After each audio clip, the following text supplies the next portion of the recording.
ونستعينه ونستغفره ونعوذ بالله من شرور أنفسنا ومن سيئات أعمالنا من يهده الله فلا مضل له ومن يضلله فلا هادي له وأشهد أن لا إله إلا الله وحده لا شريك له وأشهد أن محمدا عبده ورسوله أما بعد فأعوذ بالله من الشيطان الرجيم وتعاونوا على البر والتقوى ولا تعاونوا على الإثم والعدوان وقال تعالى في مقام آخر يا أيها الذين آمنوا إن تنصروا الله ينصركم ويثبت أقدامكم. درس سے قبل میں بھی اس اعلان کی بھرپور ایک مسلمان کے لیے جہاں ایمان اور عمل صالح ضروری ہے وہاں دین کی خدمت، دینی کاموں کی سرپرستی یہ بھی ضروری ہے تاکہ ایمان اور عمل صالح کا جو سلسلہ ہے وہ قائم رہے، جاری رہے، اور اپنے نبی صلی اللہ علیہ وسلم کا جو ورثہ ہے، جو مشن ہے، وہ قائم اور دائم رہے۔ دین کی خدمت یا دین کی سرپرستی کی بہت ساری صورتیں ہیں، ان میں سے ایک تو جہاد فی سبیل اللہ ہے، اعلاء کلمت اللہ کے لیے،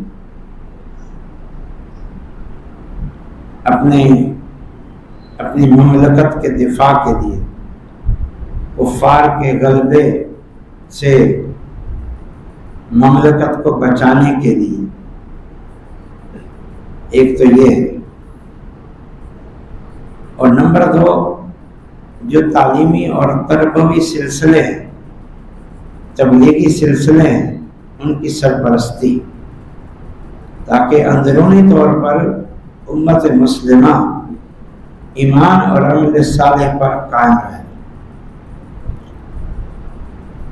مساجد اور مدارس کی سرپرستی یہ ہر مسلمان کی ذمہ داری۔ اللہ تعالیٰ کا ارشاد ہے وَتَعَاوَنُوا عَلَى الْبِرِّ وَالتَّقْوَى، ایمان والو نیکی اور تقوی کے کاموں میں ایک دوسرے کے ساتھ تعاون کرو۔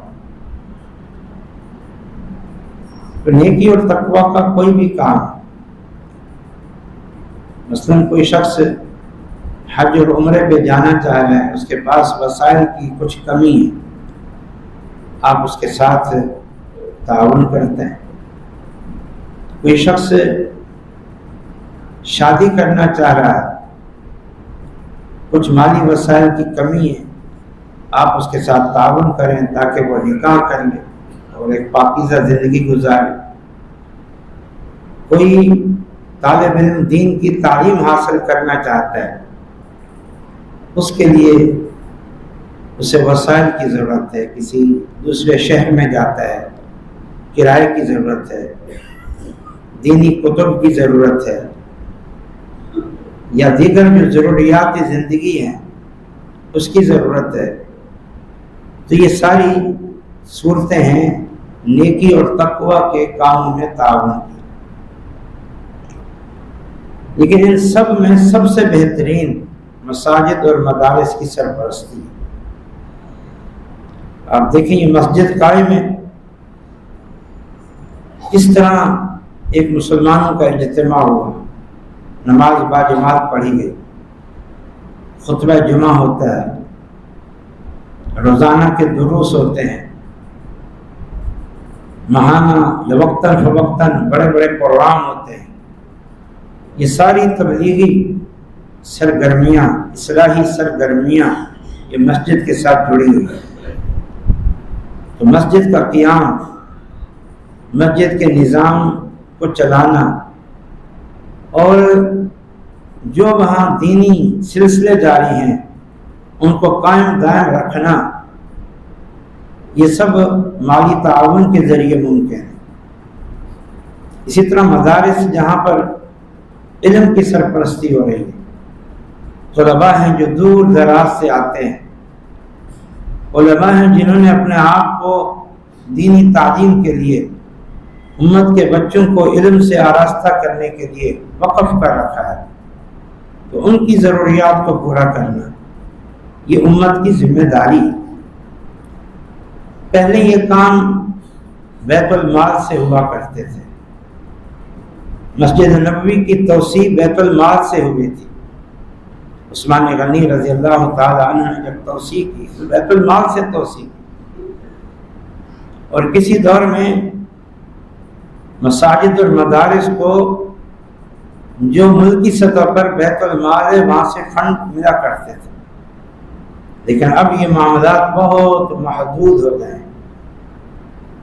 اب عمومی طور پر مساجد اور مدارس کو حکومت کی طرف سے ایڈ نہیں ملتی، تعاون نہیں ملتا، پھر یہ کس کی ذمہ داری ہے؟ یہ آپ لوگوں کی ذمہ داری ہے، یہ امت کی ذمہ داری ہے۔ ان حالات میں تو بالاولیٰ اکثر علماء نے جو زکوٰۃ کے مصارف ہیں فی سبیل اللہ، اللہ کی راہ میں، اس میں مساجد اور مدارس تک کو شامل کیا۔ اگرچہ عمومی طور پر اس سے مراد جہاد فی سبیل اللہ ہے، اللہ کی راہ میں جہاد بھی اللہ کے دین کی سربلندی کے لیے، سرحدوں کی حفاظت کے لیے، اپنی مملکت کو بچانے کے لیے یا اسلام کے غلبے کے لیے۔ اس کی ایک صورت یہ مساجد اور مدارس ہیں جو اعلاء کلمت اللہ کے لیے کام کر رہے ہیں۔ تو فی سبیل اللہ میں اگرچہ جہاد فی سبیل اللہ آتا ہے عمومی طور پر، لیکن جن حالات سے ہم گزر رہے ہیں کہ کوئی سرپرستی نہیں ہو رہی مملکت کی طرف سے، نہ مدارس کی، نہ مساجد کی، نہ علماء کی، نہ کوئی وظائف ہیں، تو پھر اس میں پھر کس کی ذمہ داری ہے؟ یہ پھر عوام کی ذمہ داری، آپ لوگوں کی ذمہ داری۔ چلو بالفرض مان لیا کہ جی زکوٰۃ مساجد میں نہیں لگتی، کچھ لوگ تو مدارس میں بھی زکوٰۃ کے قائل نہیں ہیں، تو سوال یہ ہے کہ کیا انفاق فی سبیل اللہ صرف زکوٰۃ کی صورت میں ہی ہے؟ اللہ کی راہ میں مال خرچ کرنا صرف زکوٰۃ کی صورت میں؟ قرآن میں کیا صرف زکوٰۃ کا حکم ہے؟ کیا انفاق کا حکم نہیں ہے؟ نیکی اور تقوی کے کاموں میں تعاون کا حکم نہیں ہے؟ زکوٰۃ سے زیادہ تذکرہ انفاق فی سبیل اللہ کا ہے۔ نبی صلی اللہ علیہ وسلم کا یہ جو فرمان ہے، آپ نے فرمایا لا حسد الا فی اثنتین رجل آتاہ اللہ القرآن، یا بعض روایت میں آتاہ اللہ الحکمہ وہو یقضی بہا آناء اللیل وآناء النہار، ورجل آتاہ اللہ مالا فہو ينفقها آناء اللیل وآناء النہار۔ نبی صلی اللہ علیہ وسلم نے فرمایا دو قسم کے آدمی ہیں جو قابل رشک ہیں۔ اللہ کے نبی فرما رہے ہیں صلی اللہ علیہ وسلم وہ قابل رشک ہیں، قابل تعریف ہیں۔ قابل رشک کا معنی جانتے ہیں کہ دل چاہتا ہے کہ میں ایسا ہوتا، اس کام کی اللہ مجھے توفیق دیتا۔ کون دو آدمی؟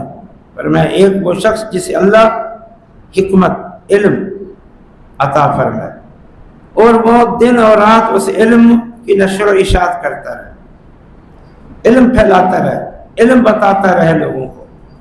اور دوسرا وہ بندہ جس کو اللہ مال عطا فرمائے اور وہ دن اور رات مال لٹاتا رہے۔ اب دن اور رات مال لٹانا کہ یہ صرف زکوٰۃ کی صورت میں؟ وَأَنفَقُوا مِمَّا رَزَقْنَاهُمْ سِرًّا وَعَلَانِيَةً، اللہ تعالیٰ فرماتا ہے وہ لوگ جو قرآن کی تلاوت کرتے ہیں، نماز ادا کرتے ہیں اور پوشیدہ اور اعلانیہ طور پر مال خرچ کرتے ہیں، یہ اللہ سے تجارت کر رہے ہیں۔